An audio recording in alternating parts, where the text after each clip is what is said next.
دوستوں غزہ میں جو اس وقت صورتحال ہے یہ کسی سے چھپے نہیں ہے۔ سب سے بڑی بات یہ ہے کہ پاکستان کی فوج غزہ پہنچنے والی ہے، لیکن پاکستان کے وزیر اعظم نے ایک شرط رکھی ہے اور بار بار اسے اعلانیہ کہا ہے۔ پاکستانی فوجی صرف غزہ کے امن مشن کا حصہ ہوں گے، غزہ کے امن مشن میں وہ شامل ہوں گے، حماس کو غیر مسلح نہیں کریں گے۔ یہ بہت بڑی بات ہے جو ایک بار پھر سے شہباز شریف جو پاکستان کے وزیر اعظم ہیں انہوں نے اس بات کو دہرایا ہے۔ ایک رپورٹ کے مطابق پاکستان امریکہ سے اس بات کی یقین دہانی چاہتا ہے کہ واشنگٹن کی تجویز کردہ انٹرنیشنل اسٹیبلائزیشن فورس یعنی ISF انٹرنیشنل اسٹیبلائزیشن فورس اس کے حصے کے طور پر غزہ میں پاکستانی فوجوں کی تعیناتی سختی سے امن قائم کرنے کے لیے فرائض تک محدود ہوں گی، نہ کہ مزاحمتی جنگجوؤں کو غیر مسلح کرنے تک۔ یعنی پاکستان کا صاف اور واضح الفاظ میں کہنا ہے کہ پاکستان کی فوج جو غزہ میں تعینات ہوگی وہ کسی بھی صورت میں اس بات کے حق میں نہیں ہوگی یا اس کی کوشش میں نہیں ہوگی کہ حماس کو جو ہے غیر مسلح کر دیا جائے، بلکہ پاکستانی فوج کا صرف اپنا ایک کردار ہوگا اور وہ ہوگا وہاں امن قائم کرنا۔ ایک رائٹر کے حوالے سے بھی خبر آئی ہے۔ رائٹرز نے بدھ کو 3 حکومتی ذرائع کا حوالہ دیتے ہوئے یہ رپورٹ وزیر اعظم شہباز شریف سے منسوب کی ہے۔ جو سورسز سے جانکاری آ رہی ہے، ذرائع سے جانکاری ملی، اس کے مطابق وزیر اعظم نے واشنگٹن سے اس بات کو یقینی بنانے کی کوشش کی ہے کہ ملک کے فوجیوں کو غزہ کی مزاحمتی تحریک، حماس یا فلسطینی سرزمین میں مقیم کسی دوسرے مزاحمتی دھڑے کو غیر مسلح یعنی ڈز آرم کرنا، اس کا کام سونپا نہ جائے۔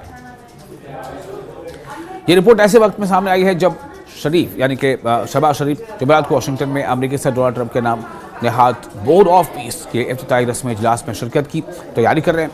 میٹنگ میں ٹرمپ سے غزہ کے لیے اپنے منصوبے کی مزید تفصیلات کہ ISF یعنی انٹرنیشنل اسٹیبلائزیشن فورس سے پردہ اٹھانے اور مینڈیٹ کا خاکہ پیش کرنے کی توقع ہے۔ تو بورڈ آف پیس کا باضابطہ طور پر آغاز ڈونلڈ ٹرمپ نے 22 جنوری 2026 کو سوئٹزرلینڈ کے شہر ڈیووس میں ایک دستخطی تقریب میں کیا۔ ٹرمپ نے اسے ایک اقدام کے طور پر بیان کیا ہے جس کا مقصد اکتوبر 2025 میں ان کے منصوبے کے ایک حصے کے طور پر نافذ ہونے والی جنگ بندی کے بعد غزہ میں استحکام اور تعمیر نو شامل ہے۔ اس بورڈ کی سربراہی ڈونلڈ ٹرمپ کرتے ہیں اور اس میں امریکی وزیر خارجہ مارکو ریبیو، ٹرمپ کے خصوصی ایلچی سٹیو کوف، امریکی صدر کے داماد جیرڈ کشنر اور برطانیہ کے سابق وزیر اعظم ٹونی بلیئر جیسے اہم ارکان شامل ہیں۔ ذرائع نے رائٹرز کو بتایا ہے کہ فوجوں کی تعیناتی سے ISF کے پہلے اسلام آباد کو مقاصد، آپریشنل اتھارٹی اور چین آف کمانڈ کے بارے میں وضاحت کی ضرورت ہے۔ تو پاکستان اس بات کو کلیئر کٹ کرنا چاہتا ہے کہ پاکستانی فوج جب غزہ پہنچے گی تو وہ صرف اور صرف اس کے قیام امن میں اپنا حصہ دے گی، نہ کہ حماس یا دوسری ایسی تنظیمیں جو مزاحمتی تنظیمیں ہیں ان کو غیر مسلح کرنے میں اپنا کردار ادا کرے گی۔ بالکل نہیں، یہ شہباز شریف کلیئر کرنا چاہتے ہیں۔ اب ظاہر سی بات ہے کہ اگر پاکستان یہ سٹینڈ لے رہا ہے تو اب اس کے ساتھ پاکستان کے ساتھ اور بھی جتنے بھی دوسرے مسلم ممالک سے یا عرب ممالک سے اگر وہاں کی فوجیں بھی غزہ میں جاتی ہیں تو ان کا بھی جو رویہ ہے، ان کا بھی طرز عمل ہے، اس پر کافی اس سٹینڈ سے پاکستان کے اس موقف سے اثر پڑ سکتا ہے۔ اور حماس سے بھی واضح کیا ہے کہ جب تک انہیں اطمینان نہیں ہو جائے گا پیس کا یا امن کا، وہ اپنے اسلحہ کو ترک نہیں کریں گے۔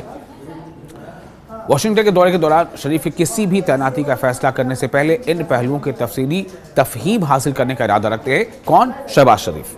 شہباز شریف اس بات کو کلیئر کرنا چاہتے ہیں۔ شریف کے قریبی ساتھی کے ایک ذریعے سے بات سامنے آئی ہے کہ انہوں نے کہا کہ ہم فوج بھیجنے کے لیے تیار ہیں۔ میں یہ واضح کر دوں کہ ہمارے فوجی صرف غزہ میں امن مشن کا حصہ ہو سکتے ہیں۔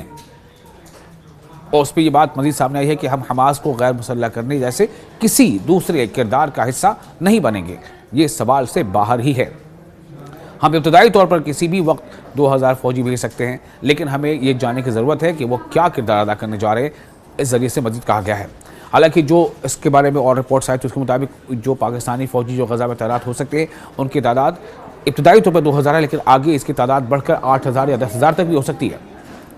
اب ذرائع نے اشارہ یہ دیا ہے کہ شریف ان خدشات پہ بات کرنے کے لیے ڈونلڈ